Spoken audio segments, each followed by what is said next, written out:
selamat datang kembali di kuliah pangan fungsional. Di materi kita kali ini kita akan belajar terkait dengan pengembangan dari pangan fungsional itu sendiri. Jadi kalau kemarin-kemarin kita sudah belajar beberapa bahan aktif yang ternyata itu punya efek positif terhadap tubuh. Dan sekarang bagaimana sih cara kita untuk mengolah bahan aktif itu?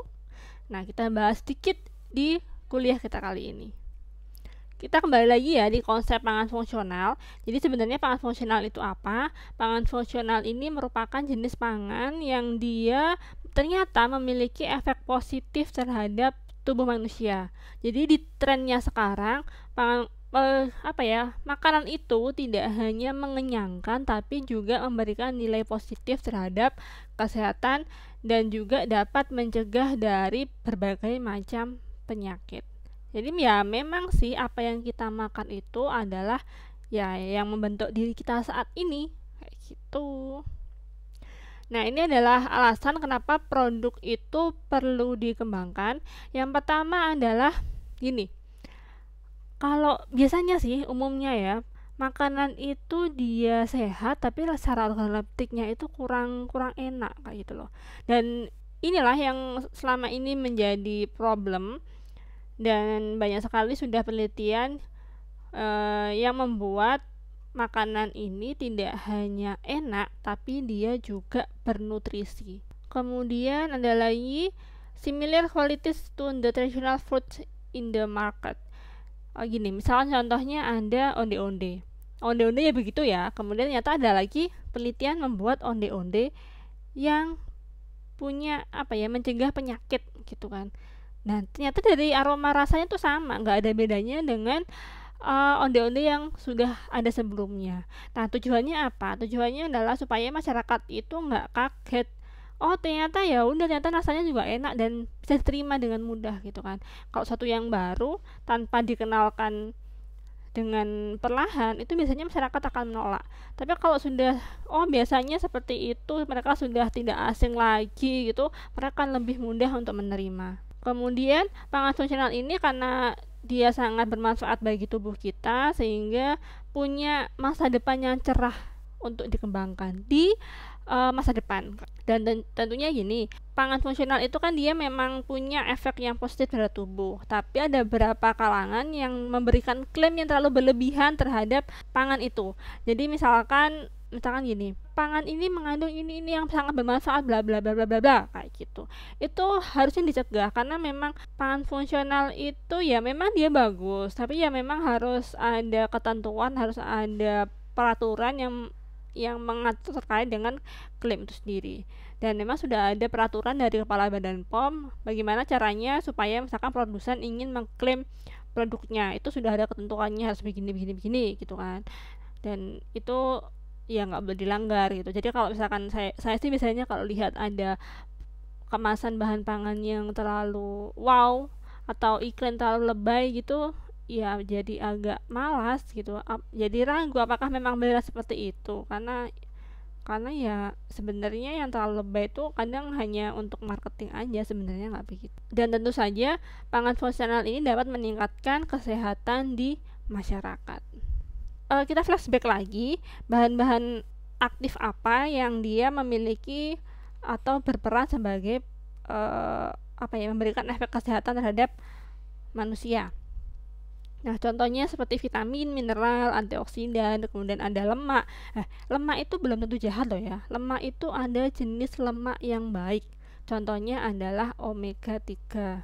Kemudian ada lagi prebiotik, probiotik, simbiotik, ada serat dan lain sebagainya. Itu adalah beberapa tipe komponen bioaktif, dan masalahnya adalah komponen bioaktif itu mudah sekali rusak. Terutama selama masa pengolahan, kemudian masa penyimpanan itu mudah sekali rusak. Nah, sehingga kita perlu nih melakukan perkembangan teknologi, menyusun suatu teknologi supaya bahan-bahan komponen aktif itu tidak mudah rusak. Yang bisa kita lakukan seperti formulation, kemudian ada encapsulation, dan fermentation. Oke, yang pertama formulation and blending.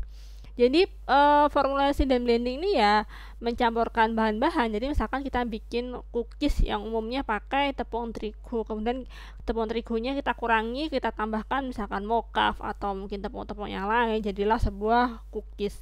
Metode ini tuh sangat mudah dan murah serta secara umum sudah umum sekali digunakan di proses pengolahan pangan. Dan metode ini sudah sangat sukses dalam mengontrol atau menanggulangi defisiensi dari beberapa jenis vitamin dan mineral. Dan metode ini itu merupakan salah satu topik skripsi di gizi klinik. Memang sayangnya sih penelitian ini atau terkait dengan formulation and blending ini adalah hal yang sangat tradisional ya. Sudah agak sudah dari lama, sudah dari dulu dilakukan gitu. Jadi kalau hanya nyampur-nyampur aja sebenarnya masih kurang tepat gitu. Nah, ini beberapa contoh deskripsi yang saya ambil dari skripsi kakak tingkat, misalkan seperti membuat pancake dengan substitusi tepung kulit buah naga merah, kemudian ada cookies tinggi serat dari tepung Garut dan bubuk coklat, kemudian ada lagi membuat biskuit dengan substitusi tepung kacang hijau dan tepung ubi jalar orange. Nah, ini yang lebih modern lagi, ada metode enkapsulasi. Enkapsulasi ini gini ya, gambar sederhananya. Seperti kita kalau kehujanan pakai mantel. Jadi kita dilapisi, dilindungi oleh mantel supaya tidak basah, tidak terkena hujan, tidak terkena angin gitu kan. Jadi memang enkapsulasi ini tujuannya adalah melindungi dari bahan-bahan aktif yang di dalamnya. Jadi bahan aktif itu nanti akan dilindungi, tujuannya untuk supaya tidak mudah rusak dan mengontrol interaksi antara yang dilindungi dengan lingkungan yang ada di luar. Nah, gambarannya sih begini. Yang warna merah ini adalah aktif ingredientnya, kemudian nanti dilapisin sama pelapis, jadilah coated particle. Dan ini beberapa jenis ingredient yang secara umum dilakukan mikroenkapsulasi. Misalkan seperti flavoring agent, ada pemanis, seasoning, spices, kemudian ada berbagai asam-asaman, asam basa buffer, kemudian lipid, lemak itu ya, misalkan seperti vegetable oils, kemudian milk fat, minyak ikan, ada lagi jenis enzim, kemudian ada probiotik juga, ada asam amino, vitamin, mineral, antioksidan, polifenol, fitonutrien, dan serat. Itu semuanya bisa banget untuk dilindungi bahan aktifnya menggunakan enkapsulasi. Nah, sebenarnya kenapa sih enkapsulasi ini dikembangkan seperti itu? Memang tujuan utama dari enkapsulasi ini adalah melindungi partikel aktif supaya tidak mudah rusak. Karena memang partikel aktif ini sifatnya sangat sensitif terhadap pengolahan. Jadi ya kita aman aja, misalkan mau mengolah kemudian menggunakan panas dan bahan aktifnya adalah antioksidan, karena antioksidan itu sudah tercoating partikelnya, jadi aman-aman aja, nggak ada masalah seperti itu. Kemudian mungkin alasan yang lain, kalau volatil mudah menguap, beberapa jenis bahan aktif itu mudah menguap. Kalau dia dienkapsulasi berarti dia tidak mudah menguap. Kemudian ada lagi imobilisasi sel. Jadi gini, di pangan fermentasi, kalau misalkan kalian bikin yogurt itu kan menggunakan bakteri ya, atau bikin kefir itu juga dari bakteri. Bakteri kefir itu kan dia berbagai macam bakteri yang dia bentuknya itu kayak mutiara-mutiara gitu loh. Di dalamnya itu ada bakterinya, kemudian bakterinya itu dilapisin dengan mutiara kapsul-kapsul gitulah. Nah, itu memang tujuannya supaya bakterinya itu tidak mudah rusak, kemudian nanti bisa digunakan berkali-kali seperti itu. Dan ini adalah tujuan dari enkapsulasi, saya rangkum di sini. Otomatis adalah tujuannya adalah menstabilkan aktif ingredient, kemudian mengkontrol release rate. Contohnya begini, misalkan vitamin C di minuman yang mengandung tinggi vitamin C yang 1000 mg gitu kan. Padahal tubuh kita itu kan hanya mengandung rata-rata ya 60 mg per hari vitamin C normalnya. Atau misalkan kalau sakit atau perokok atau hamil misalkan itu paling naik jadi 100 mg lah. Kan nggak sampai dalam sehari kita mau 1000 mg. Vitamin C apalagi dia sifatnya larut dengan air, sehingga ya kalau misalkan dia berlebih dia akan dikeluarkan oleh tubuh. Jadi ya percuma aja 1000 mg itu kalau sudah nggak digunakan, dia akan langsung dikeluarkan oleh tubuh.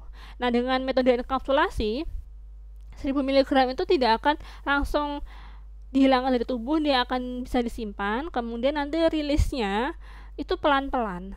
Jadi misalkan ini 1000 mg ya, keluar dulu 50 mg, keluar digunakan oleh tubuh, habis nanti keluar lagi 50 mg, seperti itu. Jadi mengontrol release rate atau keluarnya bahan aktif sehingga bisa kita gunakan.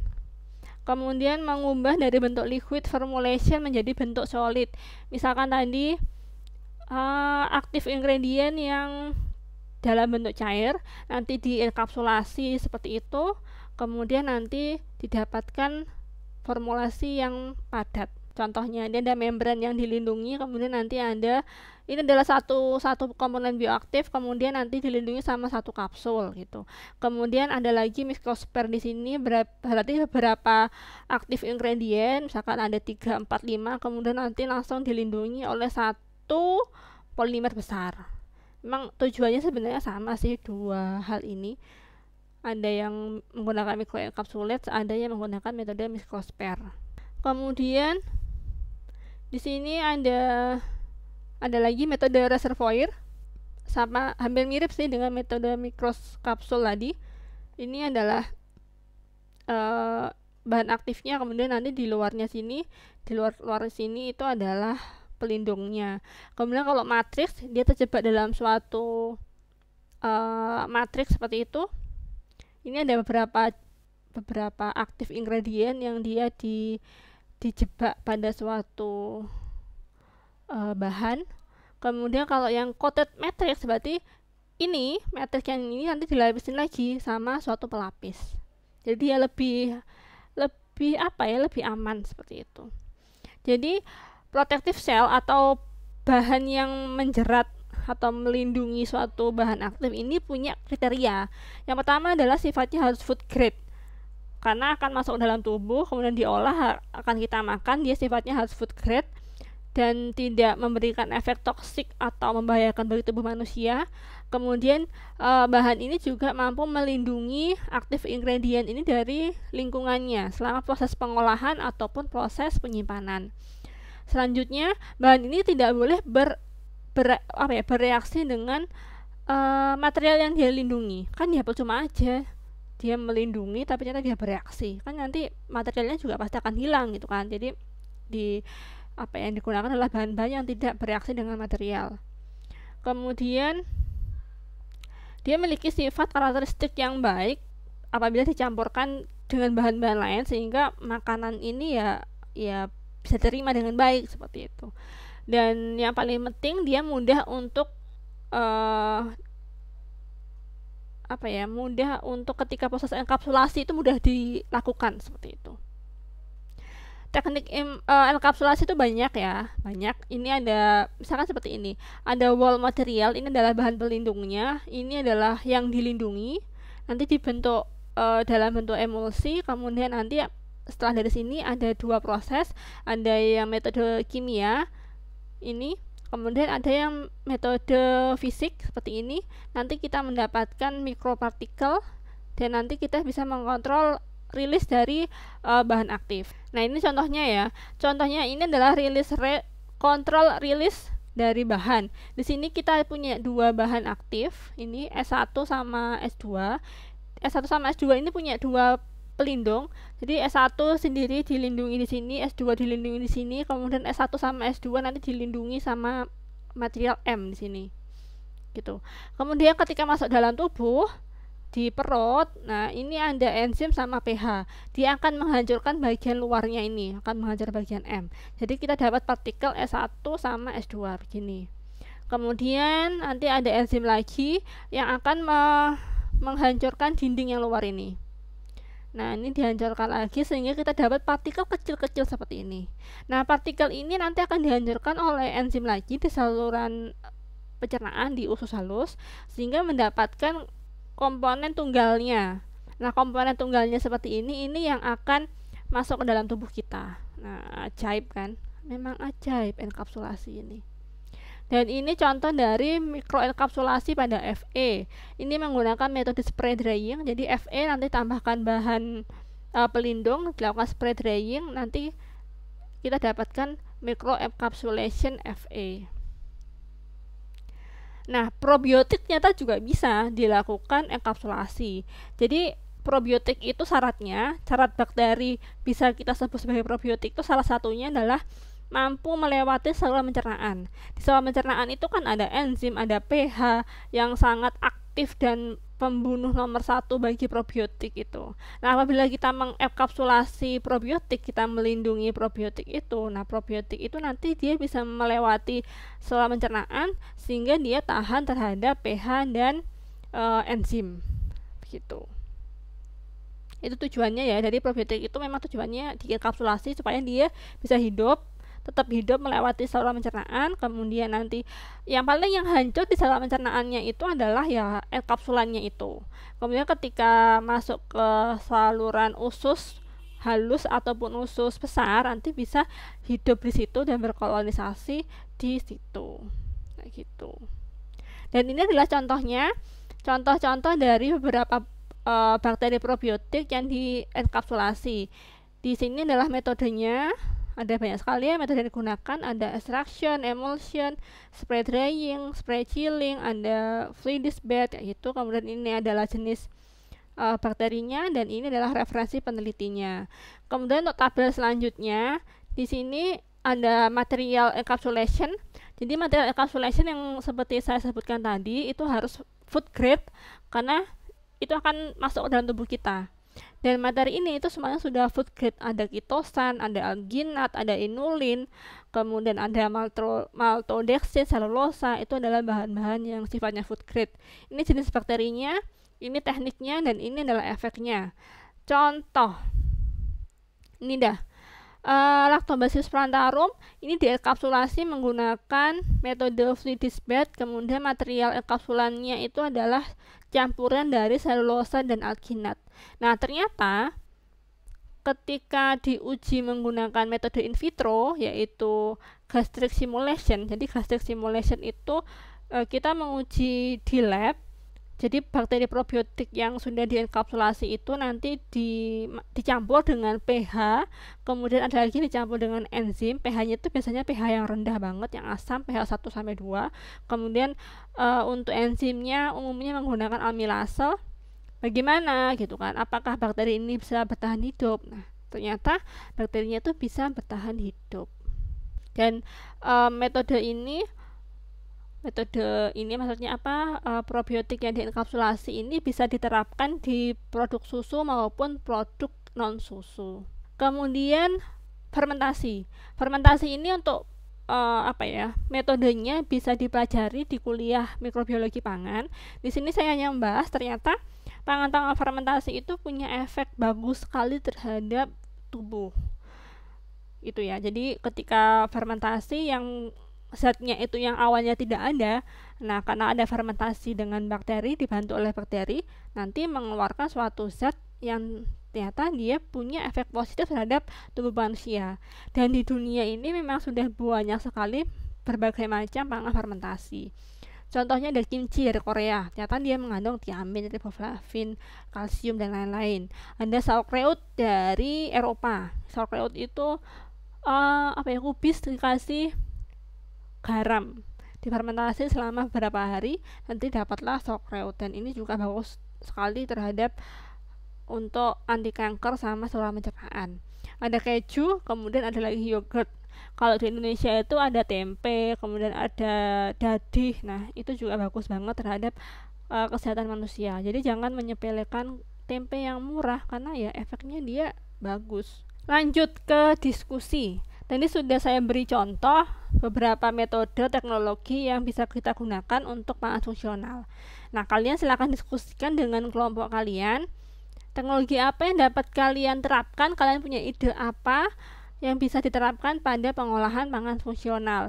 Bisa untuk melindungi seperti enkapsulasi atau bisa menimbulkan senyawa baru seperti fermentasi.